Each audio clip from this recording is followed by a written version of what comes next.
Hi friends, welcome back to another episode of Generation Films. My name is Alan. In the era of mega super franchises like the Marvel Cinematic Universe, permadeath is not really a thing. For one, it's just far too costly to kill off characters that generate a company billions and billions of dollars. Death can happen. And yes, there will be spoilers in this video about Endgame and other Marvel films and TV shows, so here's your warning. But when death does happen, there's always a way back. Today we're going to look at 5 ways someone can return from dying in the Marvel Cinematic Universe. In the first Avengers movie, Agent Phil Coulson bravely goes up against the frost giant Loki, Prince of Asgard. But unfortunately, the mere mortal was way out of death and is instantly skewered by Loki's scepter. The wound goes right through the middle of his torso and slowly begins to bleed out. Now, we're told later that Agent Coulson died from that very serious wound. But if you watch the Agents of S.H.I.I.T. TV show, you know that he was somehow saved and brought back to life. The official story is that Phil Coulson was medically dead for about 8 seconds, but then revived. After all, S.H.I.I.T. and the Avengers do have some of the most cutting-edge medical facilities in the world. Remember when they regrew a chunk of Hawkeye's torso using that really fancy Korean machine that basically 3D printed flesh? Anyway, the point is Agent Coulson was somehow alive, but he also had trouble remembering what exactly happened to him. He had some mild amnesia. What he does seem to remember is that he spent a long time recuperating in a grass hut in Tahiti. But Phil suspects that there's something off and wrong about his memories. And eventually he starts exhibiting strange symptoms, including writing strange alien symbols on walls. Phil was right. There was something really wrong with him. If you really think about it, the injuries he sustained before the Battle of New York were far more serious than just bleeding out. Loki's scepter had damaged multiple organs, possibly even his spinal cord, and there's no real way that modern science could have saved him.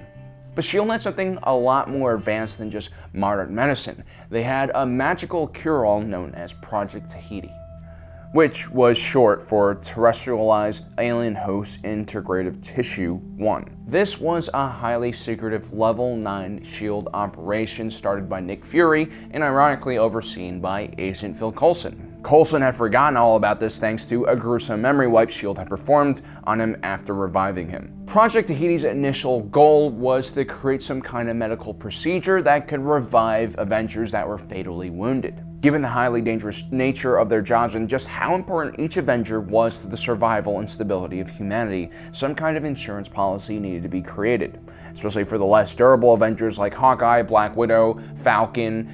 Even Tony Stark was just the man beneath the suit.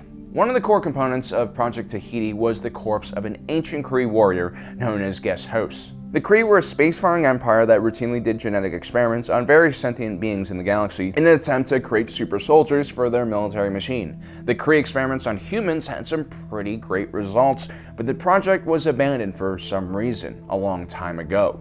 A Kree corpse was eventually found by Nazis during World War II and given over to Hydra, and when Hydra was destroyed, it was taken over by S.H.I.I.T. The fluid from the Kree body had some pretty amazing regenerative capabilities, and it was eventually created into several different serums. One of the serums, T.A.H.I.T.I, could completely regenerate cellular tissue and also implanted cellular memories from the Kree host into the receiver. Coulson had tested serum T.A.H.I.T on 6 S.H.I.I.T. employees with terminal illnesses, and initially all of their ailments were miraculously cured. But eventually they all started becoming mentally unstable, most likely because of that cellular transplant of memories from the host body. Coulson had no choice but to wipe the memories of these 6 test subjects. This was done by using the terrifying memory overwriting machine, which removed the patient's skull cap while they were still conscious. Ultimately, Phil Coulson would resign as director of Project Tahiti, and he would also recommend that Nick Fury end the program altogether. And when Coulson finally finds out that he was revived by Project Tahiti, it was quite shocking to find out that he was the one who was in charge of it initially.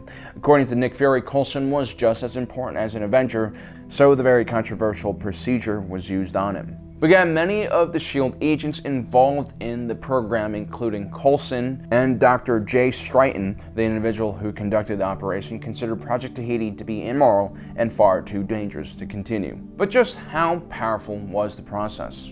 Well, aside from curing especially tenacious terminal illnesses like cancer, it was also able to reanimate Coulson's dead body. And no, he wasn't just dead for 8 seconds, he was dead for several days. So not only could the serum identify and kill harmful cells inside a human body, it could literally reanimate dead cells.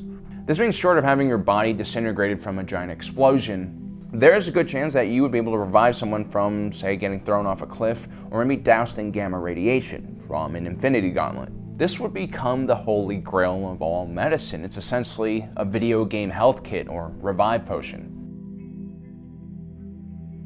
Now, bringing someone back from the dead is a pretty crazy and ridiculous thing to do. And when it comes to the crazy powers in the MCU, we need to look no further than the Infinity Gems. There are 6 of them, and if you collect them all, you can control basically the entire universe. Thanos, the Mad Titan, with a snap of a finger randomly wiped out half of the entire universe's sentient beings with the Infinity Gauntlet. Professor Hulk, with another snap, was able to bring everyone back. So it's definitely within the realm of possibility that with all of the Infinity Gems, you could also bring someone back to life, even if, say, their body was blown into a million pieces. There's really very little limitations on who you can save and who you can bring back. Well, actually, there does seem to be one. The life traded for the Soul Stone would still technically be trapped within it forever. Professor Hulk found out about this the hard way when he used the Infinity Gauntlet. No matter how hard he tried, he couldn't revive Natasha Romanoff.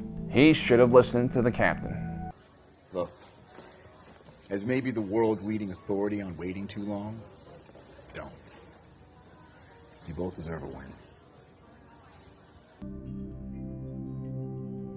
Now, individually, these stones also have tremendous amounts of power, and some of them might even be able to interact with the dead and even bring them back to life. The Mind Stone is able to breathe life into inanimate objects like machines or robots, like in the case of Ultron and Vision.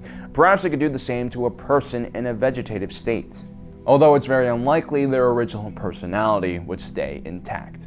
The Soul Stone allowed the user to travel to the Soul World, where individuals could interact and communicate with the dead, even individuals who were traded for the Soul Stone. So Bruce Banner could technically travel to Soul World and hang out with Natasha for a little bit.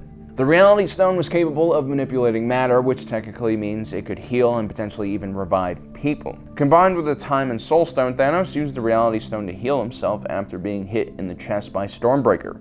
Lastly, we had the Time Stone, which allowed the user to scroll back and forward through time as if they were watching a YouTube video. So you could potentially go back in time and save people from accidents and other life-ending events. The Time Stone was also very selective. You could technically even choose an object and age it or rewind its age, as Doctor Strange did with this apple. So you could technically reverse someone's aging as well as bring them back to life. Let's look a little deeper at time travel. Besides just using the Time Stone, the Avengers found out that they could travel through time using the quantum realm. This was the basic plot behind Endgame. But the way time travel works in the MCU is a bit different from other science fiction franchises. Instead of there just being one timeline, there were infinite timelines. So whenever an individual travels back in time and alters anything, that new timeline branches off from the original, creating an alternative universe. So while Black Widow and Tony Stark are forever dead in the main MCU timeline for the movies, it's definitely within the realm of possibility for the Avengers to carry out another time heist and bring back another version of the deceased individuals from an earlier time. But there is a big moral issue here. If you do take Tony Stark and Black Widow from another timeline and bring it to your own, you could potentially devastate that alternative timeline where they no longer exist. But hey, if you really miss someone, who cares, right?